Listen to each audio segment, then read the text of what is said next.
let's see. So this one's going to be all about making community knowledge accessible, which is going to be stellar. I'm excited about this one because this one's hard. This is a tricky one, and one that, like, it's not like we found the meta per se. Yeah. Like, always, it's like, we found something stable. Yeah, we found something. That's a good way to say it. Like, but we maybe could be doing something much better. But yeah, so I'm really stoked about this one. This is a good topic. Yeah.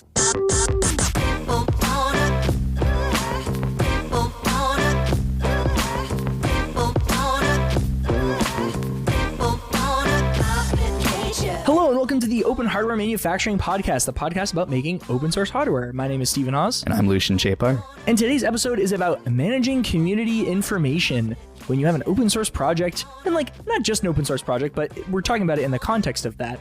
There is a ton of information to manage, of modifications people make to your source, and making sure that the people who just bought your thing can use it correctly, and weird mods and bugs and issues and forum threads, and there's a lot. Or even just like the ancillary skills and techniques that the community may need for using the ecosystem around your product. Exactly. Like, how is information found and indexed and used and confirmed and rated good? And yeah, it's a big, messy problem. And there's a million ways to solve it. So that's what we talk about in this episode. We're going to go over kind of like, do you go the forum route where the community kind of self-documents in a way that's also searchable, but is also a forum, and, you know, maybe there's some stuff in there that could be misleading, or, you know, isn't like the meta isn't the best way to do things, or having like a quick chatter in something like IRC or Discord and then kind of solidifying that in an official docs page, and the downsides of that, of choosing to use Discord, choosing to use a forum, having an official docs page is kind of always good to do. Yeah, we'll also touch on like the history and like how a project's been managed and how its info been shared in the past. Like, what have we seen in the early 2000s? What have we seen in Linux? Where did this like kind of start and what we got now? Exactly, and like how things have changed with there being a million different ways to communicate with your community in 2023. But, you know, 15 years ago, it was a forum and an IRC chat, and that was kind of it.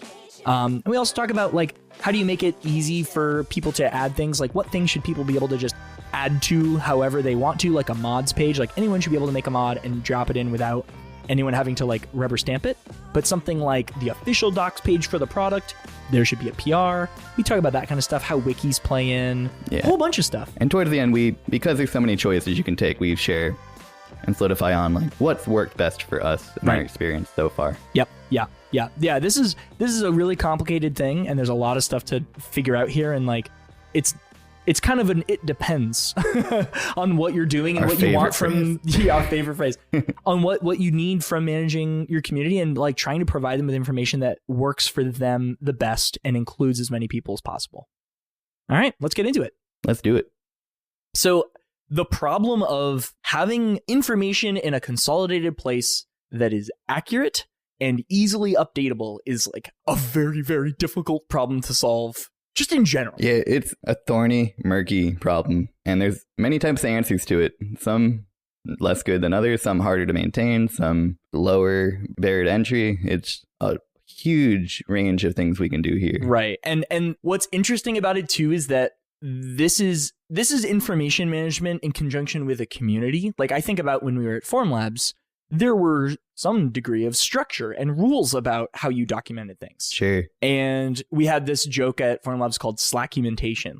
Documenting things in Slack does not count as documentation because it's Slack and things go to Slack to die. And Discord's kind of that for us. But at Forum Labs, you could have like rules and a system set up like that. We just have a bunch of cool people that are hanging out in our community, and we can't impose that. We can create good systems and hope they use it, but what really happens is, like, where do people settle? Like, where do people ultimately go for these kinds of things? And working around how communication works best in our community is hard to do. When someone's an open source contributor, you can't tell them what to do. Yeah. So it's also our job to like make it easy for them to do what we think is the most helpful. Right. And if someone comes into Discord 3 times a day and goes, I can't find this piece of information, and we're like, oh, we'll go to this page to find it, we don't get to be upset about that, because that means that we're not doing our job of making sure that they can just find it themselves automatically. Like, for sure. If their default is to go into Discord and ask that question, we've failed, right? So it's a matter of making it so that it's really easy to find this information for like anyone that enters too. And making sure that the information is up to date and accurate and is not misleading and is, clear and concise. There's a lot of ways to do this. I've kind of I'm curious how you think about this dichotomy, because I don't think we've ever talked about this breakdown of how this works. Sure. But this is how I think about it. There's like two ways to handle documenting information. The first one is there's one source of truth, and that is forums. And the forums are great because they're searchable, they're indexable. You can follow kind of like this story of like someone having a problem, people putting in input, finding out what worked for them. And like when I'm trying to debug a problem or something, I'm reading forums, and it's good for like debugging stuff.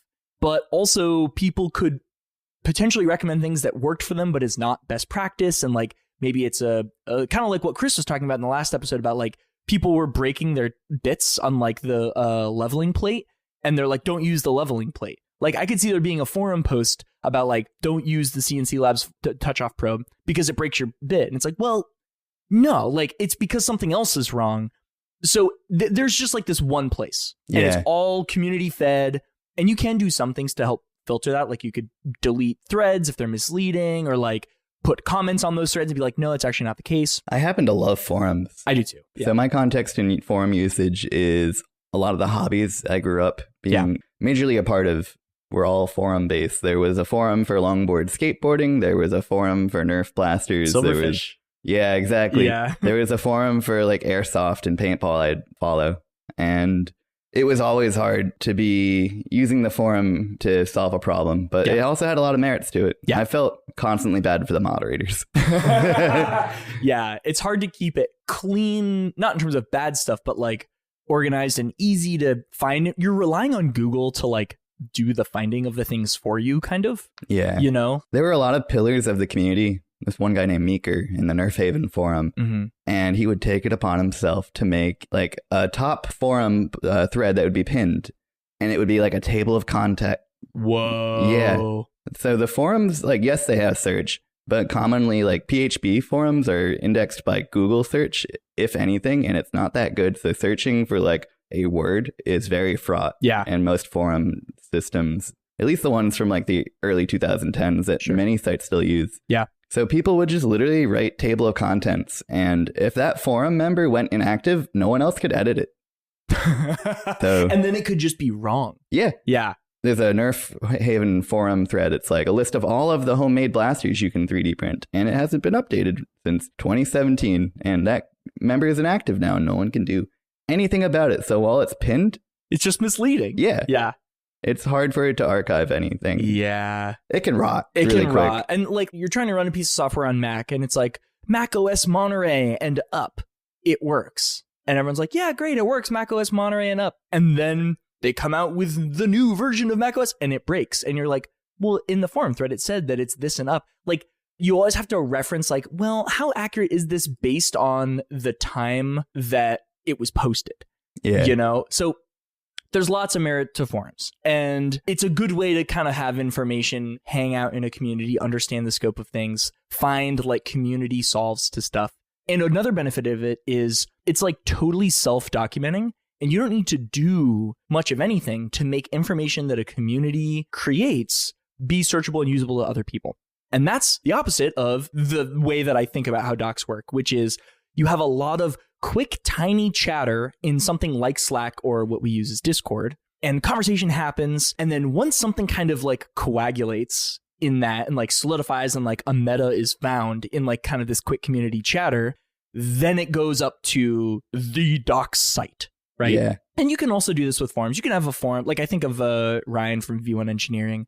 He has a forum and he's very active on that. And Bar from Maslow, same thing, has a forum. And like a lot of community conversation happens there. And then once things kind of coagulate there, they put them over to docs as well. But with Discord, that stuff is so fleeting. It's not good for search. It's meant to just kind of be in the moment conversation chatter, working things out. And then once it really kind of becomes useful, then it goes and it gets put into the docs page. But this becomes hard because then you have to be constantly monitoring it, looking for things, pulling it out, and then adding it to the docs page. It's like very manual doing it. There's never like a misleading piece of information, like unless you go to Discord and ask a question and like you get a wrong answer, the docs page is always accurate. And there isn't a thing like a forum where like maybe there's something misleading, But I don't know, maybe I'm not doing enough credit to forum posts of like, I think like 1 out of every 6 forum threads I click on has accurate information. Yeah. So I think of 2 things there. Okay. Sometimes the community moves too fast for a doc site to maintain. Yeah. Let's look at Voron, for example. Right. LDO struggles to make their instructions match the latest print file instead of like a Voron Trident, for example. The community is innovating too fast for the docs community members at Voron to keep docs.voron up to date. Right. So they commonly have to say reference latest CAD. Yeah. And I think that's kind of a punt, but it's the honest truth. If you can't maintain your written instruction quickly enough. Yeah. They also export PDF as their instructions. It's not some markdown based thing that anyone can edit. So they're frankly not making it too easy for people to contribute or for it to be updated. Right. And then the backside, like, forum posts. If you think about how every other Stack Overflow post, community member has an issue of a thing, some people have some helpful insight, no follow up on what advice listed here fixed it. It's like, it's like, cool, here's 3 things to put into my command line and hopefully it solves the problem. Yeah. but also sometimes that works. Like Stack Overflow is really, really helpful, but it's a bit of a like throw a bunch of stuff at the wall and see what sticks approach.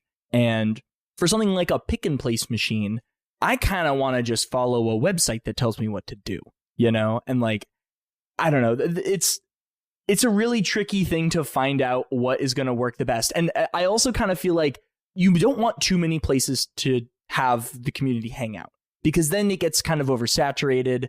And I don't know if you agree with this, but like right now we have Discord and we have our docs page, and then we have GitHub, and GitHub kind of acts as a forum because people will make issues. We discuss things in the GitHub issues, have conversation about it. They get merged. Like a lot happens in GitHub too. So that's kind of acts as a forum for us. But it gets to a point where like if someone comes in Discord and they're like, hey, what about this? They go, oh, go to this forum. Oh, go to this GitHub page. Oh, go to the docs page. And it's like, okay, well, there's not a single source of truth. How do you feel about that? Do you think it's like you can have too many places where the community can hang out and it kind of thins out a little bit? It can get kind of messy there, especially like, hey, there's the wiki for this thing. There's the comments about how to print it on the Thingiverse page. There's there's people's thoughts in the troubleshooting thread of this project on their Discord channel. Yep. Building the Voron, we had to go to 5 different sources of truth just to understand how to build what we had. And that kind of sucks. Like it depends on your level of being a user, right? Like if you buy a Lumen, you shouldn't have to think about the Discord. You shouldn't have to hunt through a forum post. You should be able go to our doc site, put the thing together, and run it, and not ever have to think about that other stuff. If you want to get into the weeds and you want to make contributions, you want to play with it and do other cool stuff with it, then you can go down that path. But like, there should be the like tool solution for docs. I want to try this on. Okay. I think having like a docs.site based in Markdown, MKDocs, what have you, it is a great thing to almost require of a community if there's like a central mainline version of the community product design, right, that everyone's like trying to maintain. Yeah. If there's a community of people that design 3D printers, maybe it's more of like there's a wiki that indexes these projects and then it takes you straight to their GitHub page. Yeah, I think Voron does something like that. Like they have a repo where you make a PR into it in a certain format and it makes this, it's like mods.voron or something. Yeah, it's awesome. And it shows you this gorgeous like little card for a certain community mod. I think I was going to talk about this later, but it's relevant now.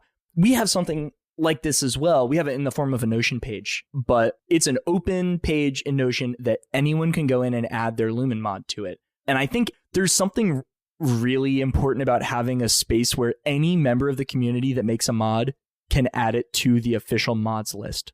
You should just be able to add your thing to it. No questions asked. No gatekeeping, no PR request, merged upon review. No one's looking at your typos. No one's looking at your typos. You should be able to just drop that into the list of community mods. And that's what Voron, I think Voron doesn't require a PR or something. Like you can just add it. I'm not sure. I don't know. They almost treat it like their own Google Drive. Like it's just your personal playground. Right. Like that's just where you put your stuff as like someone who's messing around with Voron. And that's what our mods.opulo page is too. Yeah. It's almost like we're saying the docs should live as close to the source as they can, and they should be controllable like the source in the same way. It'd be pretty annoying if the Lumen docs were a PDF we sent paying customer. Oh my gosh. Yeah, that would be infuriating. Yeah, it wouldn't be a homie move. No, well, and it's also like it's people don't know what it means to build and use the machine until they've bought it. Yeah. Which is, you should be able to read all the docs and see. But yeah.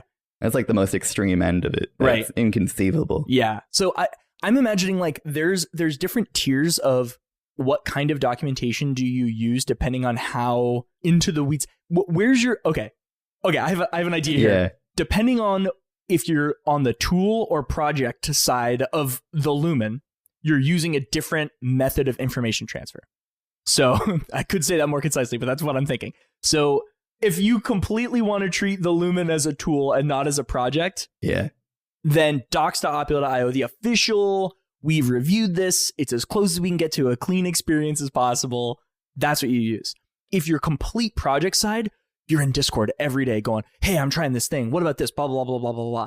And then somewhere in between is like, you notice a small change that you could make that would make things better. You make a GitHub issue. You make a forum thread to have a light conversation about the thing, but it's not real time, And it's about picking where do you want that communication to happen along that spectrum such that each one is not stepping on the toes of another one, Because I think they can step on each other's toes. Yeah, this is like the development community and then like the user community. Right. And that's kind of what you're getting at to me. I think so. Because like a lot of people don't care about getting into the weeds on like how Lumen works or improving this, printability of this part. They just want to use it. But then the people who are hanging out in Discord, they want to optimize that. They want to play with it. It reminds me of, I have this thought about Apple products. You only ever need to buy every other Apple product in terms of scale of screen. So if you have a watch, I love this opinion. You don't need a phone. You can get an iPad. You don't need a laptop. You get a desktop. Or you go offset by one and you don't have an Apple Watch, you have an iPhone. You don't have an iPad, but you have a laptop and you don't need a desktop. I'll challenge you on you don't need a phone. Well, you're right. That one you kind of can't get around. But it's like that idea, like they all perfectly overlap with each other. Like it's a bunch of Venn diagrams of circles overlapping each other. Yeah, they full covered. Exactly. But you don't need them all. And I think we kind of do everything that the forum does without having a forum. But I don't know. It seems to be working well so far. And some people have requested, it'd be cool if we had a forum. But I haven't heard that lately. You know? In a way, there is a forum. It's not in the same type of catalog format of forums. GitHub in many ways is a forum. Like an issue is a forum thread where you can discuss things. They even have discussions in GitHub. And like a PR is almost a forum thread where like anyone's allowed to comment. You can share pictures. You can share attachments. It's true. It's in some ways a forum. Yeah. That's a good point. I hadn't thought of it that way before this discussion. Yeah. Yeah, it really kind of is. So we kind of do have a forum, but it's a forum that each thread is about a potential improvement.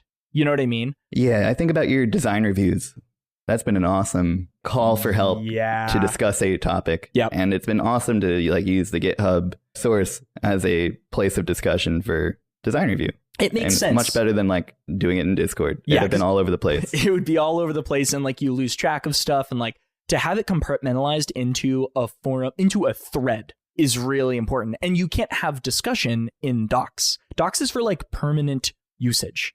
But if you need to talk about a topic, I think GitHub is like a perfect place to discuss, review, put that information all together into one place, make a decision, and then also reference it across all of GitHub. It's so nice. It's a good structure. Yeah. It's interesting we're taking that turn that we have here. Yeah. Because I was kind of like, no, we don't need a forum, but I think you kind of do.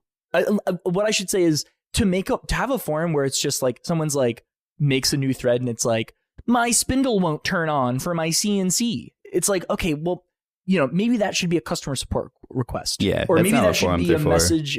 Well, I think a lot of people use forums that way, and I don't think it's bad, but I think we fill that void with Discord and customer support forum. You know what I mean? But like Adafruit doesn't have a customer support email. They have a forum, and you just go in there and ask your question, and then they handle it in the forum. So I like us using the forum structure of GitHub issues specifically for talking about very, very specific design changes and issues, Yeah. One of the most important forums that I'm not personally dependent on, but I'm aware of is Practical Machinist. And that's I'm not familiar.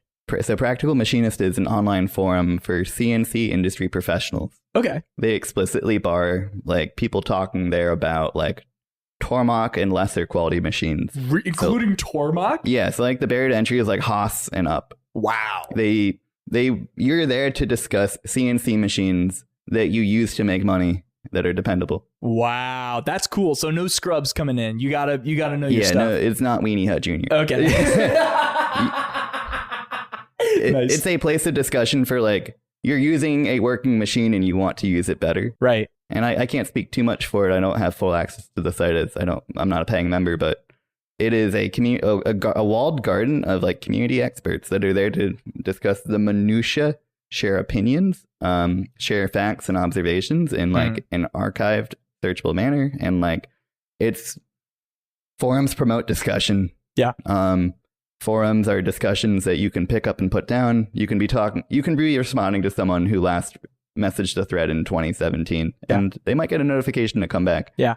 With Discord, it's just yeah. If you, it's too late to respond if you have. Lucian made a hand gesture indicating a lot of messages just there.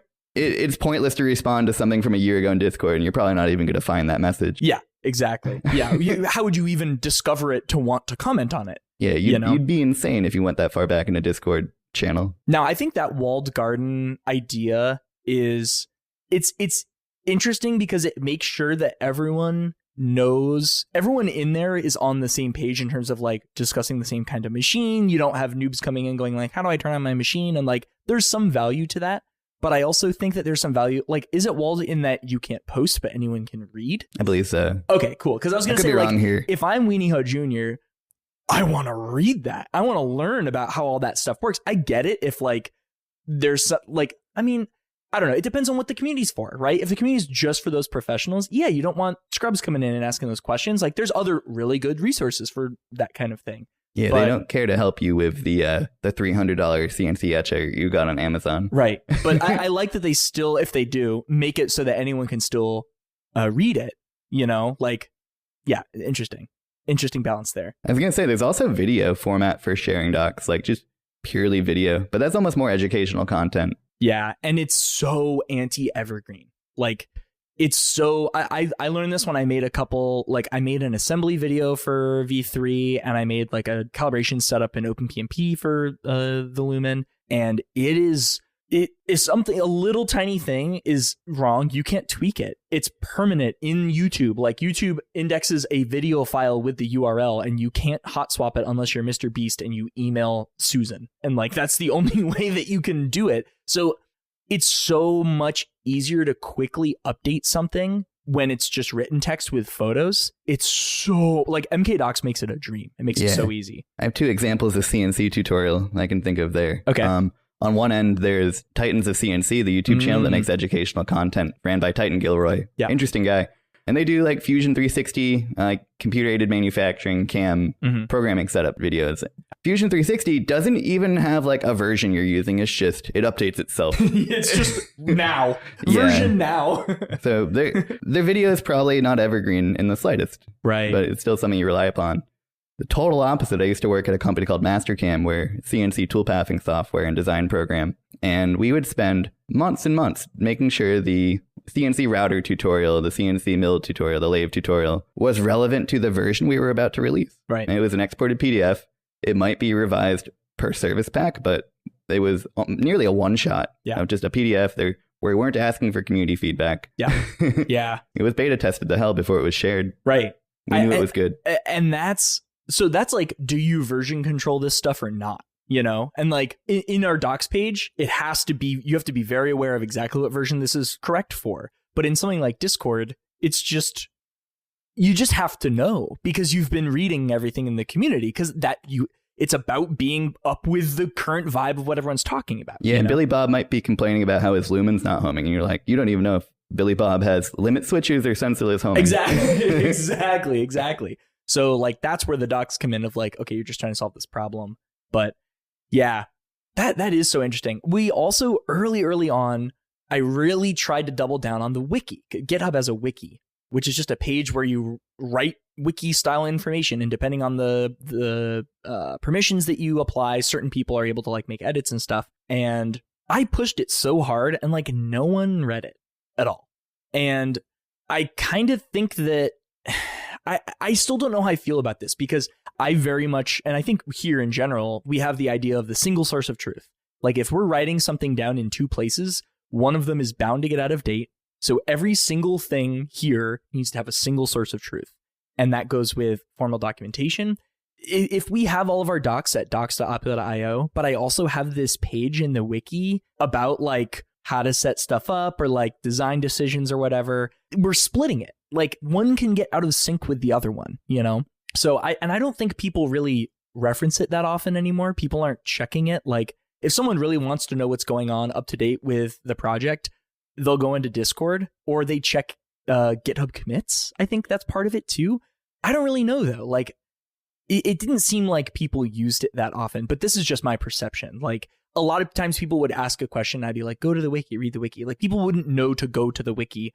Even when we even had a thing where you would join the Discord server and it would pop up like Me6, the Discord app would be like, hi, check out the wiki before asking any questions. The answer might be there. And people would still ask, you know? So the wiki kind of failed. I don't think people really used it, but I could be super wrong about that. Like that was just my perception of it. But that kind of information, like a slightly coagulated, like where are we at right now kind of situation, that's a weird one. Like right now, like for example, 3.1 just went out, a linear rail version of the Lumen.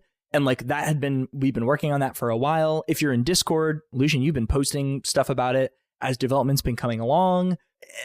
Subtle hints, and like you can check GitHub, it's all out there and open. But like, is there a place where like regular updates happen? Like sometimes I'll post some stuff, especially after like a dev call where we have a lot of discussion about something new. I'll post an update there.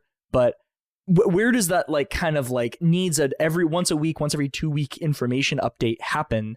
That was kind of what the wiki was supposed to solve, and now we just kind of post in Discord. So the wiki is very much like a landing page that tells you, hey, what's this community? What's this repo about? Yeah. How do you contribute to it? Mm-hmm. And I think that's pretty appropriate. Yeah. It tells you when to go to docs. Right. I'd say it's left off at a successful point. Okay. But I'm thinking back to like the RepRap wiki. It's a little different than how we played it. Yeah. I almost imagined that Opula would have gone this way at first, but the way they use their wiki is basically that I think anyone can contribute a page for their printer design. Oh, interesting. Yeah, and it can be as elaborative. It can be as detailed as they choose. Or it can just be like, here's a photo of it designed by this person. Go to this GitHub. Interesting. So maybe the equivalent of that for us would be like mods.opula.io is actually just like a subset of our docs page, and people can just add their own page and a drop down of like community mods. And our docs page, anyone can just merge their change into the docs page and then go from there. Yeah, it's similar to the how Voron handles it, and I think it's really clean the way they do it. I one of the benefits I see of a wiki and like our Notion page or something like that, as opposed to using GitHub, is like a lot of people that are making these changes don't want to touch Git with a 10-foot pole. You know, like they don't want to play with that. They don't want to understand how it works. Like Git's a really cool tool, but it's not super straightforward. There's a lot of different things that can like on its surface, it's kind of simple, but like it gets really messy. So I think having something like add new wiki page button is really nice, or like log in to edit this Notion page. We have a lot of mods on there, but like not a lot of people that go in and like make GitHub contributions in comparison, you know? Right. And that's a whole different spin here. Like we could be talking about as barriers to entry. How easy should it be to update docs? Should a community member be able to affect change there? Yeah. Should they only be able to make an issue? Should anyone have access to the edit button? Right.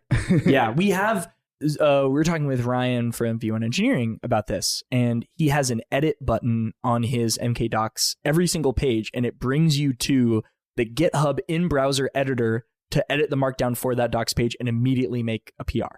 And we were chatting, and he was like, you guys don't have that button. Like, what are you doing? Get that button. So we just pushed that button, and like, it wasn't because it was a conscious choice. I just like didn't enable that plugin or whatever when we set up the docs page. So now if you see something wrong, you hit edit and you change the type when you hit make PR and you're done, and it makes it. He says that most of his docs edits come from people doing that. And that blew me away. Like most of the time if someone sees a docs error, they hop in Discord and they're like, this is wrong. Or they'll email support and they say, hey, I noticed these two things were wrong. It was kind of misleading. I was spinning my wheels for 15 minutes, but I discovered it'd be clear with this wording. And they more like reach out instead of make the PR. And that's so nice. Like, yeah, it's awesome. I mean, yeah, it's great. Us as open source maintainers here, like we so much more prefer a PR than like an issue. Yeah. It's a great way to reach out. Either way, like just letting us know that there's something that could be better is so good.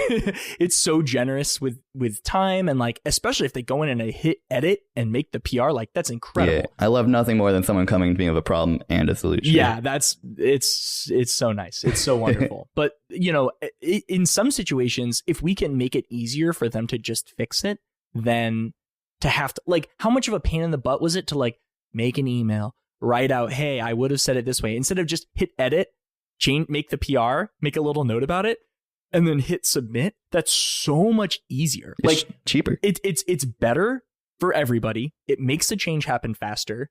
It's less work for these people who are going out of their way to like join a Discord server and like, I don't know where to post this, but I've had this thought. Like, it's just way better to have that contribution happen that way. Yeah, and when the bar is lower like that, unimportant changes will be made.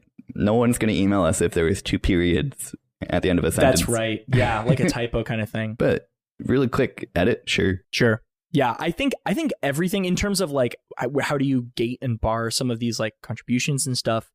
I think formal docs, there are so many weird dependencies of all of the different users that we have, the different mods, the different changes. To make a docs update requires thinking about and understanding all of the dependencies and edge cases of our machine and all the versions of our machine and the software limitations. And like, I wouldn't expect anyone to keep all that in their head. Hell, I have to spend a bunch of time thinking like, okay, what is this going to affect? So I wouldn't want someone to be able to just willy-nilly make a merge to docs.opio.io, because it could be really misleading for a certain group of people that they haven't considered.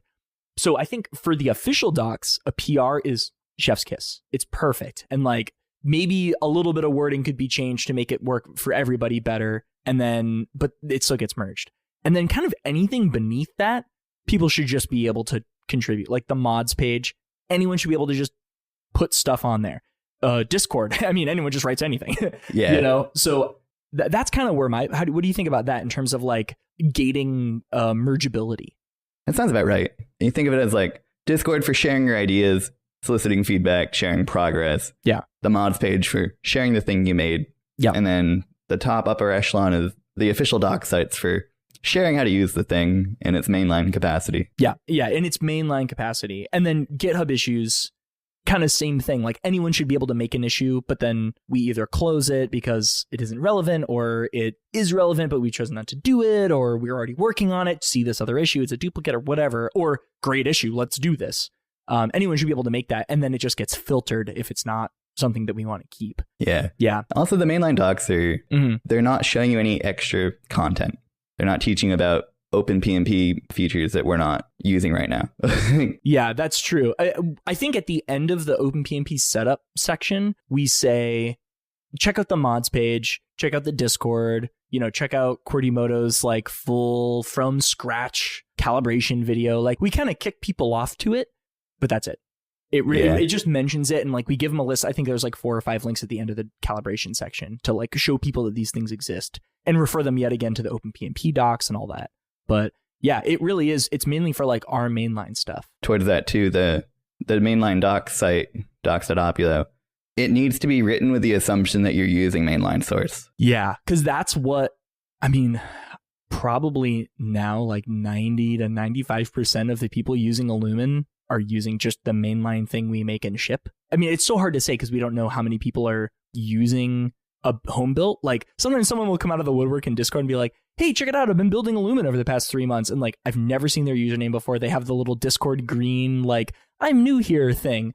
And they've built a whole Lumen. It's like, what? I didn't even know you were doing that, you know? So it's impossible to say. Yeah. But most people are mainline. That's how most of the machines that exist in the world, from what we can tell. Yeah. Example comes to mind, like the mainline doc site's not telling you how to set up your machine if you've done this popular wide boy mod that makes your machine 800 by 800. Right. That's a good way to say it. With the only exception of like, there are some mods that we merge in. Like 3.1 is a great example of this. Thea's or Stargirl, her mod for adding linear rails to the Lumen is now mainline. We merged her change. And I don't know if we actually say it on the docs page. We should have a page about this. I need to add this to my to-do list. But like people that want to upgrade 305 to 3.1, it's effectively a linear rail. I mean, you've made a lot of really good little CAD improvements, but it's mostly for assembly and stuff like that. What people are going to realize from that upgrade, like realize in terms of come to fruition, not learn, is that it's linear rails. Like that's the speed improvement is the big thing.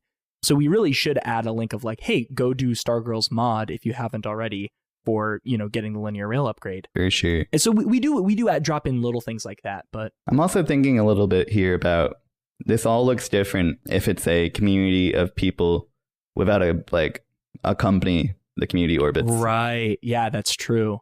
Yeah, that's a good point. Because if you're doing something that is inherently hacky, let's say we made the Lumen and there was no official support and it's all just kind of like whatever's out there.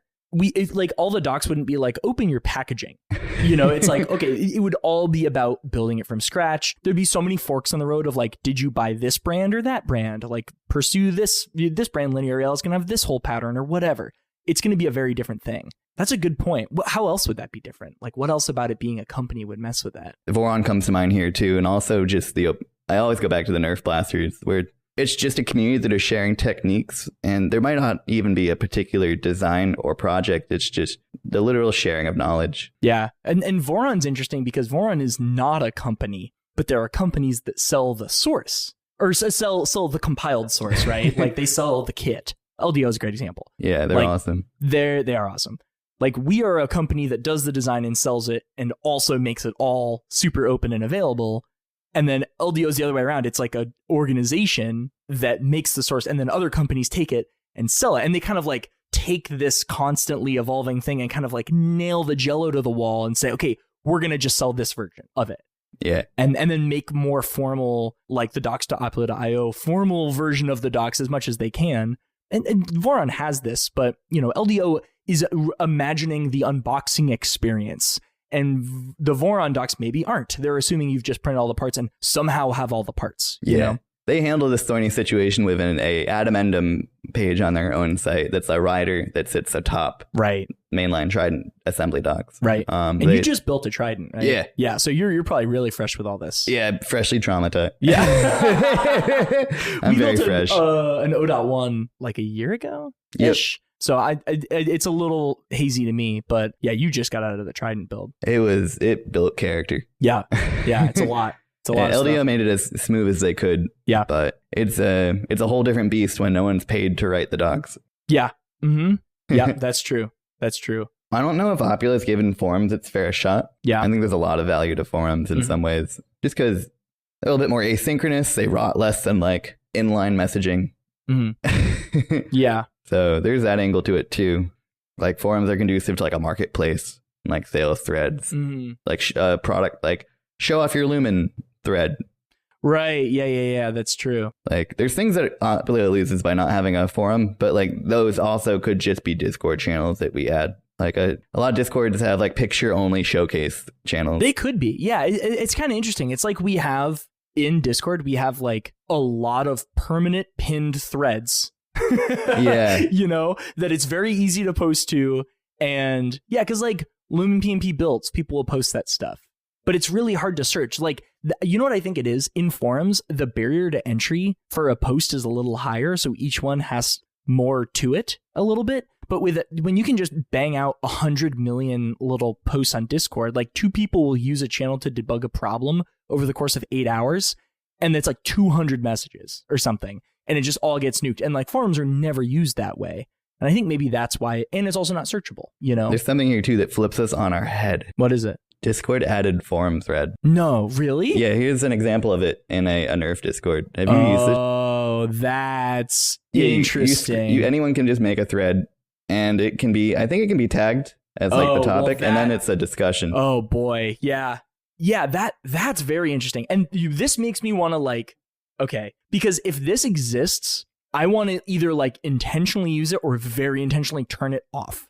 And like also GitHub has this. GitHub has discussions, which is literally forum threads, which a moderator in this community I'm pointing my finger at on Discord, a moderator in this Nerf Discord community turned on this like more forum thread UI for a couple different sections of our server. And at first, my reaction was to be angry. I was like, this makes content less real time. It's less discussion based. It was like, it felt weird. Yeah. Like Discord used differently. It was jarring to me at first. Interesting. Yeah.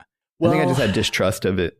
Yeah, maybe. Like, don't know how it works yet. It depends on Discord's implementation of it. Is it good? You know, is it easy to find stuff? Is it still going to be searchable? Like, if it's just in a Discord thing, you can't Google, like, Lumen PNP nozzle tip cal, and, like, forum results won't come up. So it's still, like, gated behind this app. You know what I mean? Yeah. So there's a downside to that. And that's something I think using GitHub for forums, or even making a proper discourse, which is Discord and discourse sounding the same, is going to be really annoying if we use it.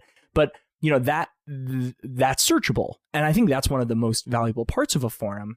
I think you're right in that we didn't really give it a fair shake. Like, I spun up a discourse forum just to try it. And some people talked about wanting it, but it's also a lot to moderate one and manage it. And like, yeah, okay, we also manage Discord too. But I think Discord, what's the thing that we don't have that a forum would provide us, you know? Like you said, like having a post your Lumen PnP build. We have that, and we have a Lumen PnP builds channel. Like, what thing are we missing that a forum would give us?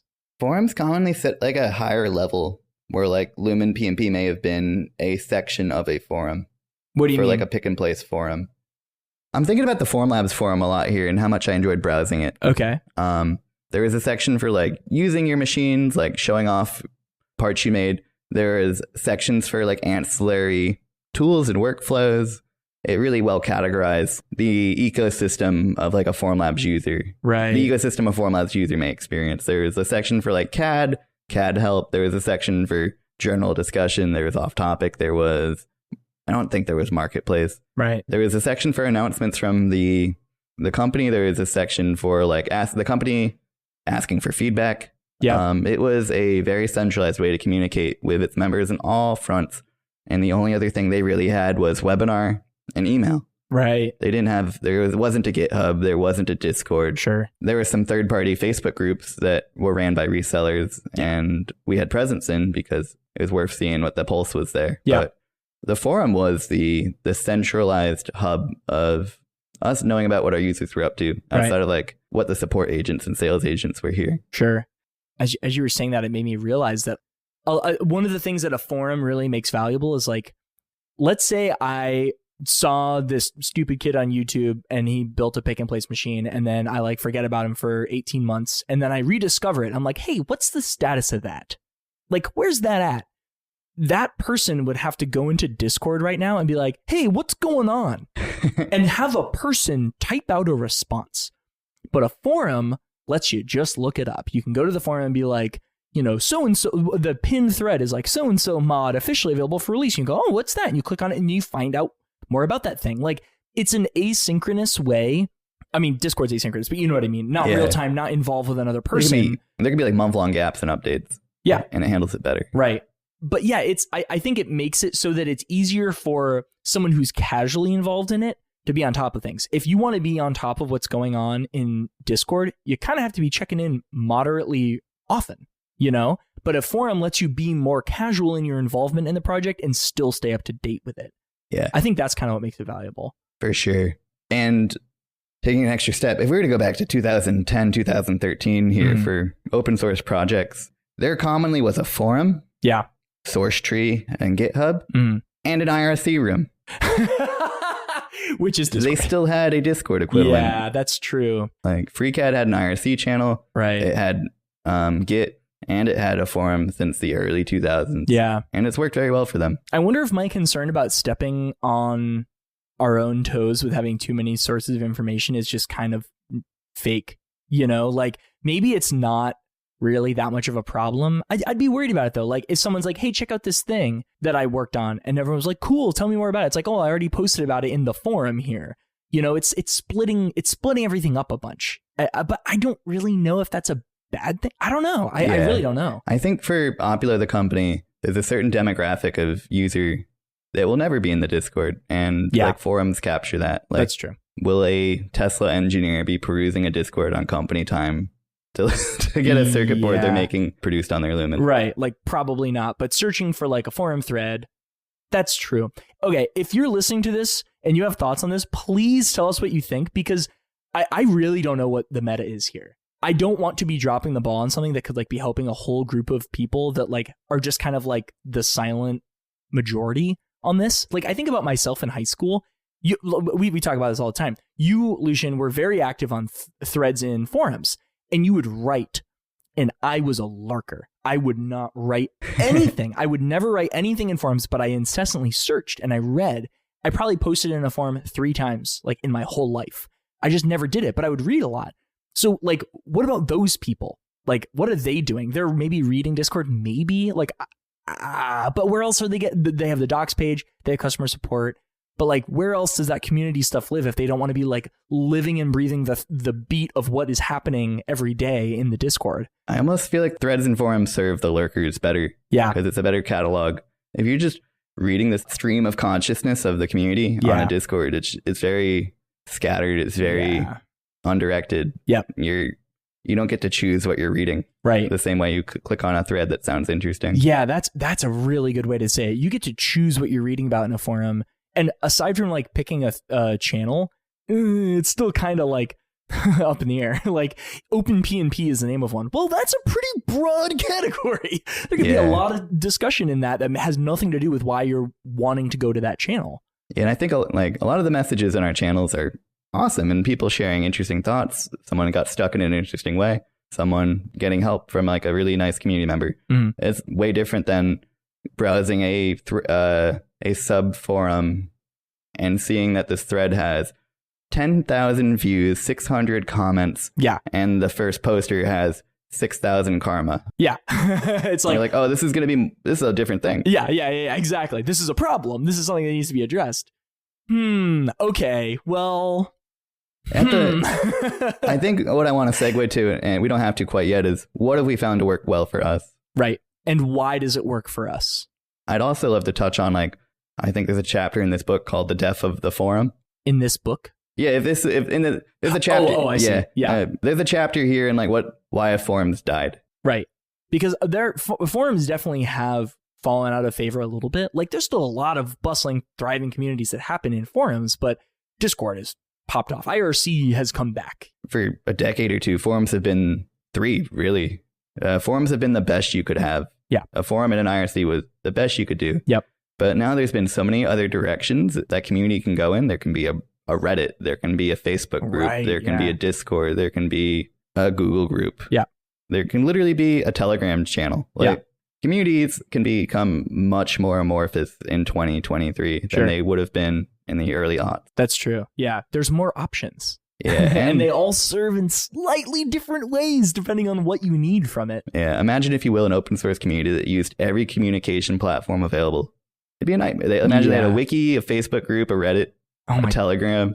I would lose my mind. An IRC. You know what? It'd be insane. I really want to bring Bar from Maslow on and ask him about, because he's so heavily forum based and loves it, and his community's only in the forum. He's so active, and it works so well for him. Same with Ryan from V1. His forum is super, super, super active in the forums. Like, I want to talk to them about that and see what they think about, like how the forum structure works. You could almost say here the best tool is one that you commit to. Yeah. And if it's starting to wither, you chop it off. You be willing to archive Google group. Yep.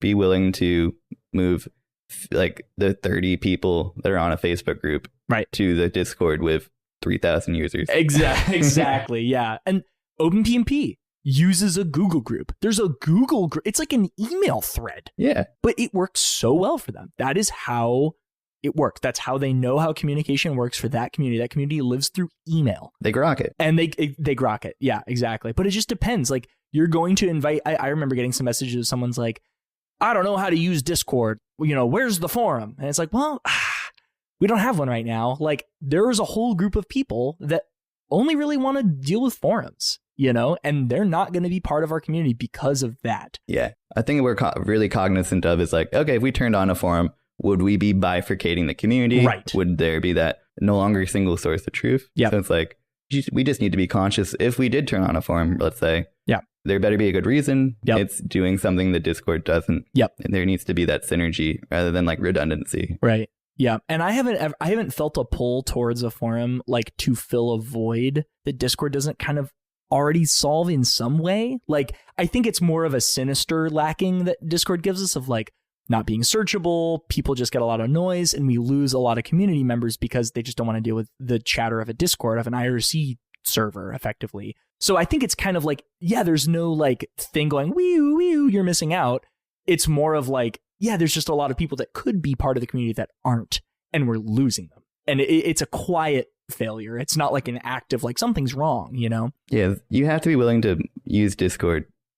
Yeah. Or any tool, really. You have to be willing to use a forum if you want to contribute to it. But a forum's like kind of easier to understand than Discord. It's more universally understood and, you know, yeah. All right, well, I have a lot of thinking to do about this because I think there is a lot of value to it. If you're listening to this and have feelings about like forums versus like IRC or Discord, please let us know in the own podcast channel in Discord, in the Lumen PMP Discord, at least for now, because it would be so cool to have a thread of like this own podcast channel discussion. And then like, that's where we can talk about like the episode here or something. That'd be awesome. Like maybe that would be the correct place for that. I don't know. But yeah, if you have thoughts, please let us know. I think maybe we are missing something by not implementing one in some capacity. A lot of the times here on the podcast, it feels like we're going back and forth on like pros and cons of a thing and telling people, hey, it's an amorphous problem space. Yep. What you want really depends. Here's how we think about it. Yep. And this is a good example of one where the best thing is what works for you and your community. Yep. And the Discord has been around since early 2020, I think. So it's been 3 years that this has existed. And we're like, maybe we've been dropping the ball in this thing. Like you can always reassess and be like, well, maybe we should do a forum. So let's to wrap this up, let's talk about why we have chosen what we have and why it has worked for us. That sounds great. So I think Discord worked really well for us, especially to start with like the YouTube community. Because this came from YouTube, I think a lot of folks on YouTube, maybe this is like a incorrect or weird generalization, but like would be okay with using Discord as a communication medium. Maybe, I don't know. I mean, honestly, as I say this, I think that's kind of like not true. Like, I don't know if that's necessarily an equivalence, but it's something to be aware of. We're coming from YouTube, and I don't know if that matters. What do you think? I don't know. I kind of stumbled into that one. It's fair to say there's a solid pipeline and proven track record of getting YouTube subscribers into a Discord. That's true. Imagine if you'd come up and said, hey guys, I just launched a Google group. Okay, that's a much more succinct way to say what I was kind of feeling. Like if I put up, thank you for saying that. I needed some help with that one. If I had said, hey everyone, I started a forum, I don't know if I would have had a lot of people join, you know? Like, I just don't know if that would have been a thing. Like, YouTube's for entertainment and Discord is for friends and forum is for, like, figuring things out. You know what I mean? There's a wall there. Yeah. I think a lot of people in the Discord, frankly, like, they're excited a chance to talk to Stephen and other pillars of the community in real time. Yeah, I think that might be part of it. And also, like, there's channels for memes and stuff. And, like, if you're on YouTube, you're kind of there for some walls, too. And, like, that's part of it as well. No one's going to make a new post in a Google group to share a funny meme they saw. Exactly. And I want them to be able to. Exactly. Yeah, so I think Discord made sense for us early on for that reason. And also, Discord's really good for quickly evolving stuff. You know, like, in the early days, I would ask a question in late 2020 of, like, how do feeders talk? And I'd post something. And then, like, my next 5 hours were eaten by just having conversation with people in real time about the pluses and minuses, like figuring out what's going to work, you know, doing the math, having those discussions. Look at this chip. Have you considered this? Blah, blah, blah. That was great for, like, very quickly moving, still ethereal, figuring out how stuff is going to be structured stuff. So for, like, new things that haven't, like, already become pretty well coagulated, I think Discord makes a lot of sense as well. You know, if you have a thing that's like already really stable and you're like, hey guys, look, I finished this thing. It's pretty darn good already. Instead of me like actively working on building it in front of everyone. You know, if it's already kind of stable, okay, then maybe the problems are less like, oh my gosh, we just need to chatter about it to fix it. We can take a little bit more time and have it in a forum post, you know? Yeah, it's a really good MVP community like retainer. Yeah. I think about so many Kickstarters these days also have a Discord you can join. Yeah. So there's even Kickstarters where like pledge $1, get a Discord invite. Right. Yep. Yeah. So I think Discord worked really well for us for that reason. I also think us choosing to have like a formal docs page is like kind of imperative because we sell a product, and you need to have it be easy to use. And we chose MKDocs and having it be web hosted for a couple of reasons. First of all, it's really easy to edit. Like anyone can make an easy change. So it's like easy to get contributions in. It's easy for us to add stuff to it.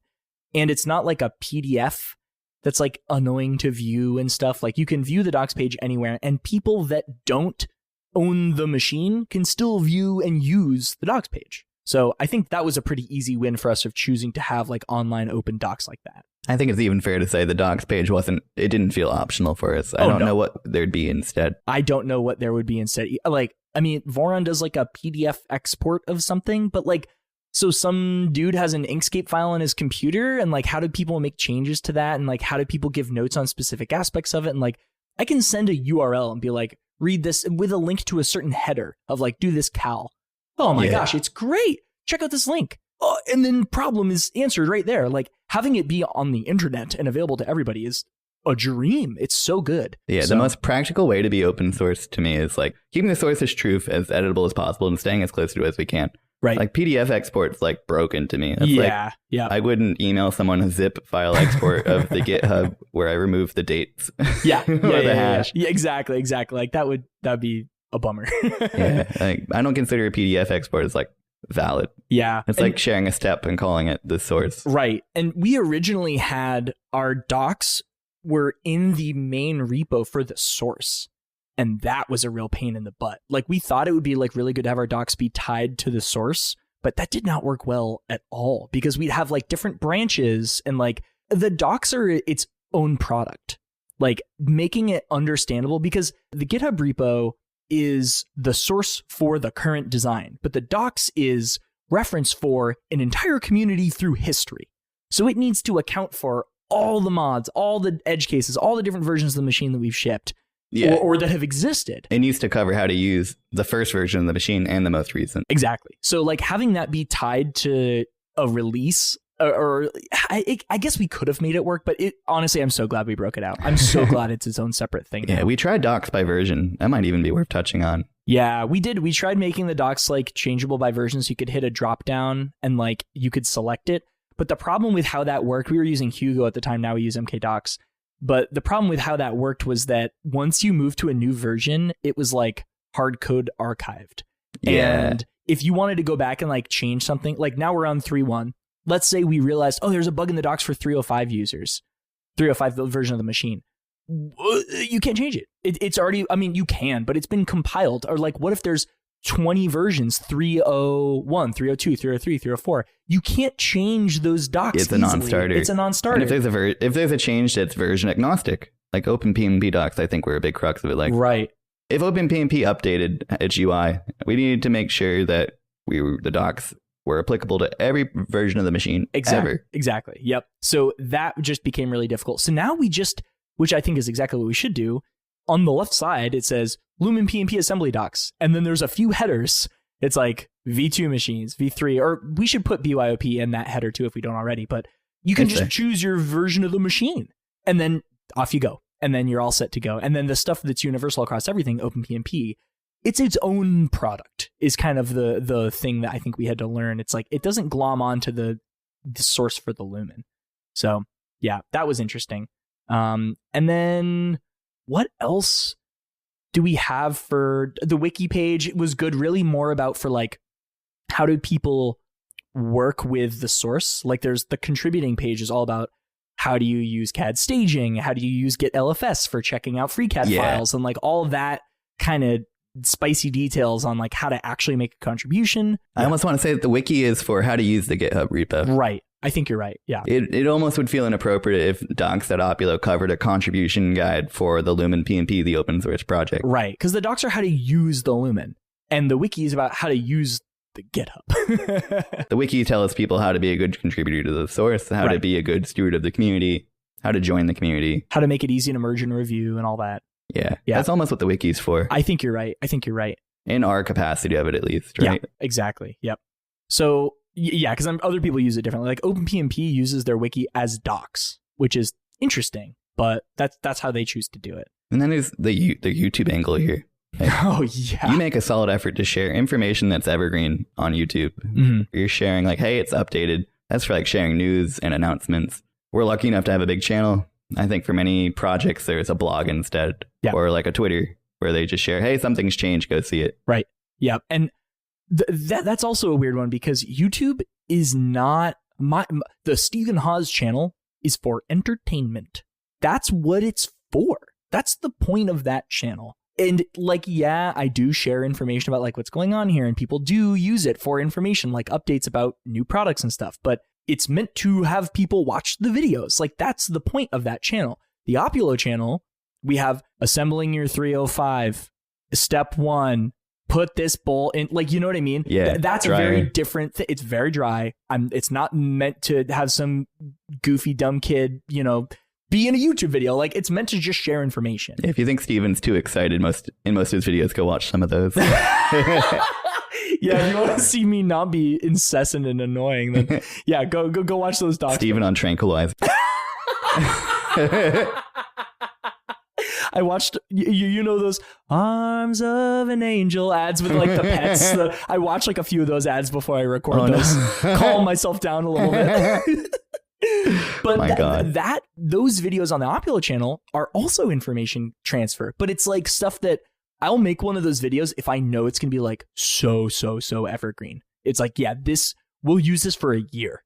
This was not going to change for a long time. Or we'll even put a huge hedge at the beginning of like, this was used with this version of OpenPMP. They make changes all the time. So we recommend people use a certain version so we can like nail down the docs for a certain known version. And we'll say, hey, this is for this version. If you see changes, that's okay. This was built around this version. So at least people know if they see a difference, it's because of that, you know?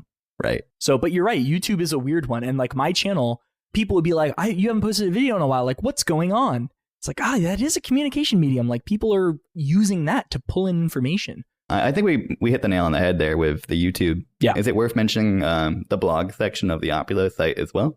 Yeah. I mean, that is a place where we also communicate. You're totally right. Yeah. It's still communication and maybe not so much documentation, but like YouTube is documentation in some capacity of like, what did Stephen try for an R&D project? It's a really limited form of it. But yeah, our blog posts, I mean, that's more about like company communication. I think we have a blog post up about like setting up an SMT line, and it's kind of a recommendation on like, this is a good paste to use. This is a good solder stencil jig. This is a good reflow oven, you know, use the lumen, all that kind of stuff. That section's kind of like aspiring to like document like, how does a lumen get used in the wild? Right. And it's much more targeted towards a business rather than the community, you know, and like the community could still use it, but it's written for like someone trying to figure out, should I buy this for my business? You know, that's like the target market for that blog post. Yeah. And its level of depth acts like it's not trying to teach you how to use the lumen. It's like, no, here's how you use the lumen in this facility, at this capacity for this reason, right? In this way. Yeah. So yeah, there's a lot of different ways, and arguably that information should be shared in. Well, I mean, I literally have a video called setting up an SMT line. So maybe that I've already kind of done that in some capacity, but you know, that should be shared in places other than the blog post too. Yeah. You know, because people who are using the lumen source that don't care about buying one from us could still benefit from that information. And I wouldn't expect them to go to like our company website to learn that, you know? Yeah. And we use a little bit of everything. It's kind of is what's come to realization here. And it's all in an effort to make community knowledge accessible. Yep. These blog posts are written and shared over email. Mm-hmm. The YouTube videos are shared as push notifications to people. Yep. The YouTube videos are telling people, hey, the GitHub source may have changed because here's this big announcement. Go check it. Right. It's all a funnel towards building community in some way. Yeah. And right now it's pointed at the Discord. Yep. And I think we chose these also, like we use GitHub pretty aggressively too, because I think a lot of our users are pretty technical and they will feel comfortable using GitHub in some way. You know, like they probably have some coding experience, maybe a little bit, maybe not so much, but they kind of understand what's going on there and they would understand how to make a PR, at least with the UI of GitHub. But if it's a totally different project, a super like generalized consumer-based product, like let's say a tissue box, right? Like random object. If you tried to have your community be in GitHub, no one's going to join. Generally, people don't know how to use GitHub, you know, like maybe a forum would be better. A forum would be way better. So you also have to think about who your user is. Like, are they going to use that forum? Like Ryan from V1 Engineering, using a CNC machine most of those folks, or Bar or Chris from CNC Labs, most of those folks are originally woodworkers and may not have experience with software development. I mean, they might, but they also might not. You know, you don't know that based on what it is that they're being exposed to. This might be their first foray into like using a computer to do woodworking. So you want it to be more accessible in a forms and easily accessible way. So thinking about who your user is and maybe what they've been exposed to is helpful. You need to consider the demographic when working on a project here. Right. Yeah. And the opposite way to think about this, which is really, it's kind of messed up. Like this is thinking about what's going to be easiest for your users. The other way around is how Linux development stuff works, where like they intentionally only accept PRs, or like, I don't know exactly what it is, but it's like you can only have discussions through like using the email format of like Git PR discussion something. It's a real pain to contribute. So you only can actually be involved in contributing if you know how to use that thing. It's like crazy gatekeeping. I don't know exactly what it is. It's killing me. I don't know, but there's something about contributing that it's like actually quite difficult to do. So it's a gatekeepy thing. And this is the opposite of that. Like we're trying to like ungatekeep as much as possible and make it as accessible to what gates might people encounter unintentionally, and how do we remove those gates? And Linus Torvalds does the opposite and tries to put them up. But yeah, kind of interesting. Linux is a weird one. Yeah, Linux I'm trying to think how I feel about it. Yeah. I get why they did it. It's a filter for low quality, uninformed. Yeah. I mean, it's kind of like, I see that, but I don't know, man. Like it is tough because you want anyone to be able to contribute, but like, it's also like your CNC forum that you were talking about. I have no business making a patch to the kernel, but what if I want to learn? You know what I mean? Yeah. Like it shouldn't be hard for me to be able to make the contribution if I want to spend the effort. But yeah, when it comes down to it, a lot of people would just send an email that's like, how do I fix my bug? And it's like, dude, that's not what this is for, you know? For some people, they prefer only discussing an issue with people that grok the source code and understand it and its capacity and in its context. Yep. And I understand that. Yeah. I understand that merit. It is a tough one, though. That's a tricky balance. But yeah, like I think there's a difference between being able to access and read information in a gated community and being able to contribute. You know, like there's some times where, yeah, I don't want the peanut gallery and I just want to talk to people that already understand like all of the history. And like, that's you and I having a discussion about the source. Like you and I both understand intimately exactly what's going on. And I don't have to explain to you and you don't have to explain to me all this other preconceived information, you know? No, not at all.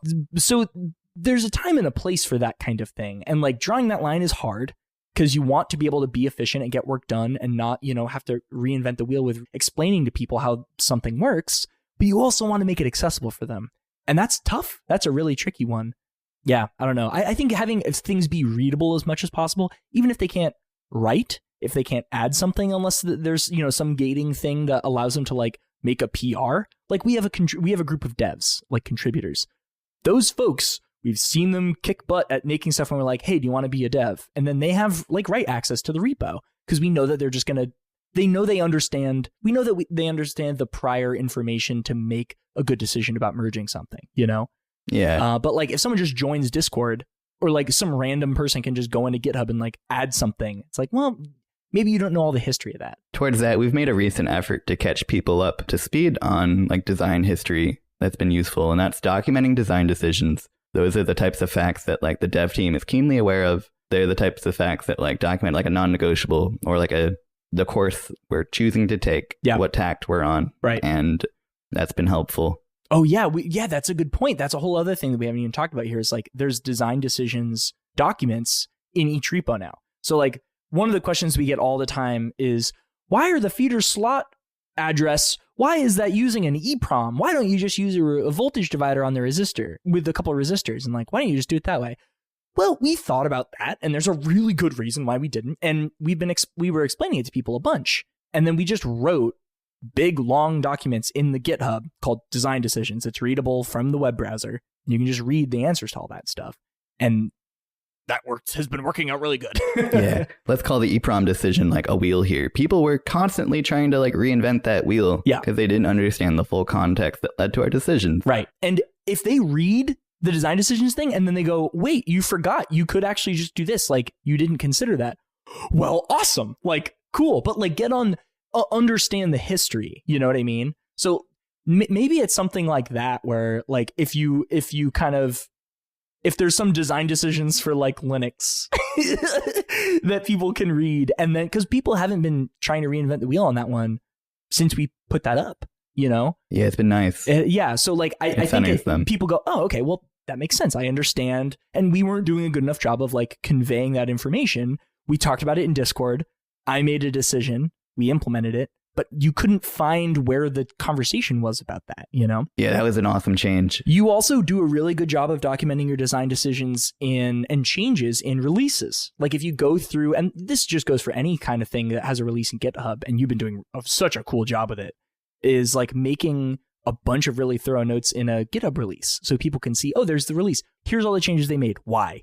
And you give great justification of like, this is why we chose to do this. It makes it easier to print. It's whatever, you know? And that helps a lot too for like, why was this change made? The community knowledge requires work. Yeah. It requires upkeep. Yeah. It's important and it's worth doing. Yeah. Yeah. It's essential. It's exactly because there's so many different kinds of things that people are doing with what you're putting out there, and having a home for all of it and making that home clear and making sure that people can get up to speed on what you're doing. And there's so many kinds of communication that need to happen. And it's so hard to find a little niche for each one of them and make it easy for people to find each one of those little niches based on the kind of information that they need. Like, it's tough. That's really hard. And I think we've been doing a pretty good job. I've seen the Lumen repo being pointed out a couple times now as like a good example of how to set up an organization on GitHub, really? how to document a project well, how to be open about it. I didn't know that. Yeah, like even our BOM is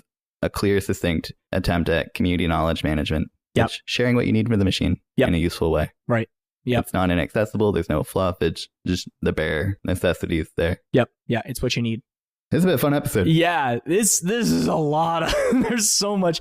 I mean, so in short, it depends. Like, it depends on what you're doing. It depends on what kind of conversation. Is it really project-based, quick, fast discussion where things can get lost, but cool, fast, decision-making can happen? Or is it this big monolithic, like Mastercam can get away with, like, we cut a release on a PDF because it's a thing that changes incrementally every release, and like, it doesn't have to be quick moving. So it depends on the speed of your thing. How fully baked is it? It depends on the type of community that you have. What kind of relationship do you want to have with the community? Like, I chat with community members all the time in Discord, and it's nice because we have Discord to do that. Like, I may not be doing that if it weren't for the fact that we chose Discord.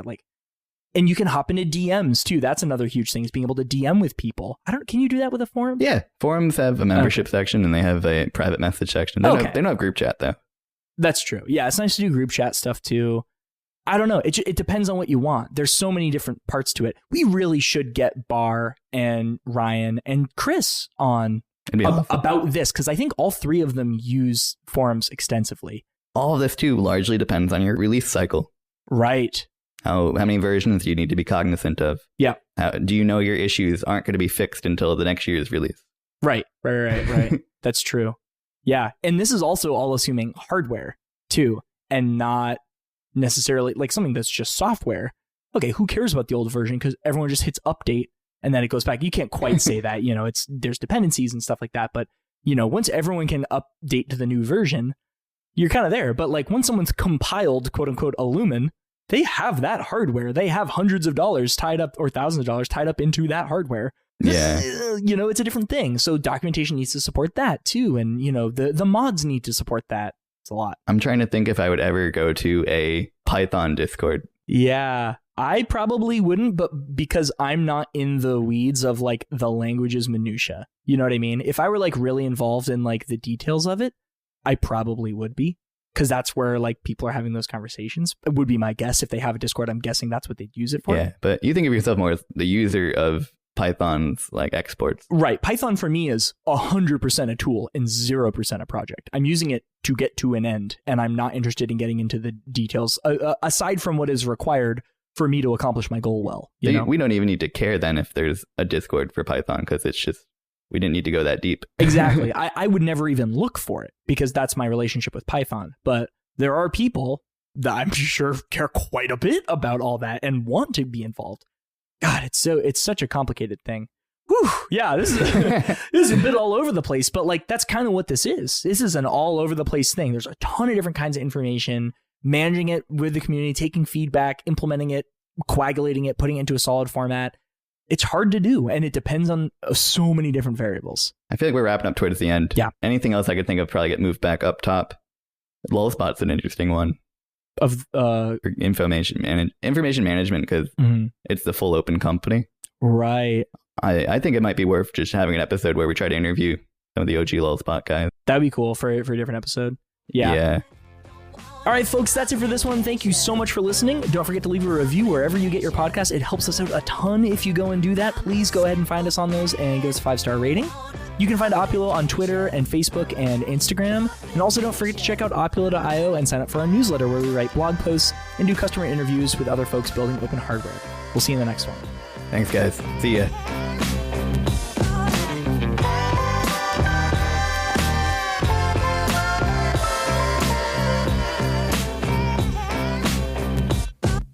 If you are full tool, you use docs.opula.io.